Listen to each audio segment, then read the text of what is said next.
Are you ready for this? 40% of Kelowna condos were sold to investors before the pandemic. Is that why you can't find an affordable home? Investor driven real estate activity in British Columbia is a double edged sword. On one side, it fuels economic growth, boosts property values, and attracts global attention to cities like Kelowna, Vancouver, and Victoria. On the other hand, it exacerbates the already significant affordability crisis. With 40% of condos in Kelowna purchased by investors in 2019, and 25% of all residential properties going to investors during the pre-pandemic years, the dream of home ownership is slipping further out of reach for many British Columbians. The government has taken steps such as speculation taxes and foreign buyer restrictions, but these often feel more reactive than strategic. While they target symptoms, they don't address the systematic issues that allow affordability to spiral. We need smart, long-term solutions that balance economic vitality along with housing accessibility. Reactive policies often create unintended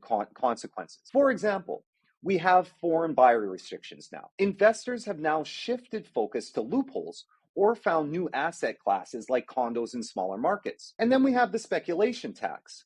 While they may deter some short-term investors, these measures do little to address deep structural affordability issues, especially in the urban hubs.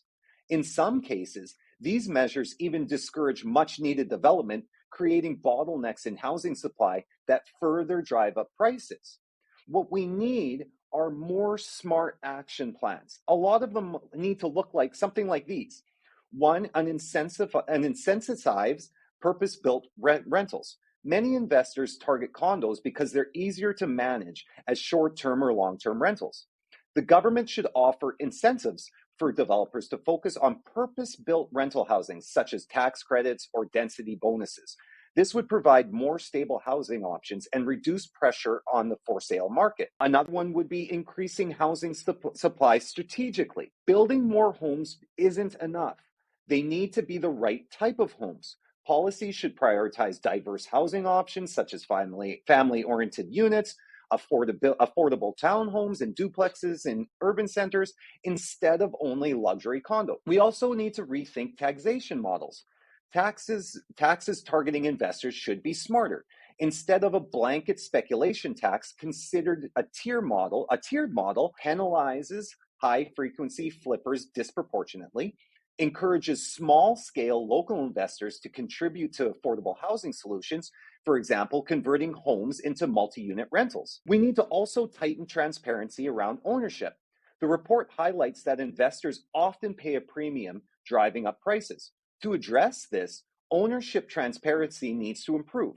Registries that publicly disclose property ownership, including non-resident and corporate investors, can discourage speculative practices and help researchers identify patterns more accurately. We also need to promote urban decentralization.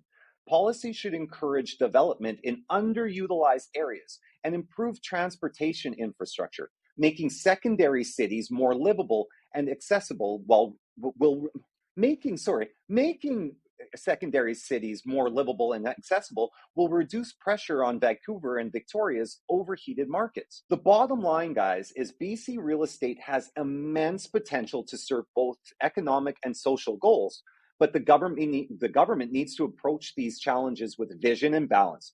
Instead of reactive policies that generate short-term fixes, we need to implement thoughtful measures that address the root cause of affordability issues.